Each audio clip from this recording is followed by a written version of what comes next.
know about you, but have you ever had the situation where you're driving along, quietly minding your own business, there's a lot of traffic around, and then some jerk comes screaming in front of you, and you have to slam on your brakes to let him in? I don't know how that makes you feel, but I tell you how it makes me feel. It makes me feel as mad as a cut snake. I want to grind that person under my heel. And then the interesting thing is, I get home a few hours later and I'm still ruminating about that incident. I think, why am I so reactive? I know why I'm so reactive, and I also know I can blame my brain, which makes me feel really good. Let me tell you a little bit about your brain.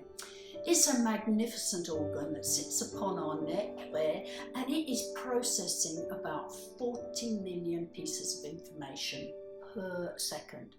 40 million per second. That's extraordinary. It's highly organized, it's highly busy. It's highly organized, but the biggest and the oldest part of our brain is what we psychs call the crocodile brain. And this part of our brain is very fast, it's very reactive, it keeps us safe. Its whole purpose is to ensure our survival and to keep us safe. However, it can hijack so much of what we do and so many of our relationships. As soon as we feel angry, as soon as that jerk cuts across me, or our partner doesn't take out the garbage after we've asked them repeatedly, or our kids don't pick up their stuff again after repeated things, or a work colleague doesn't agree with us, or a friend lets us down and we feel betrayed. As soon as we feel mad, and we do because we're all human, and this part of our brain likes to run the show, it wants us to survive and keep well, etc., etc. But as soon as that part takes control, our relationships go into free fall. We self-sabotage.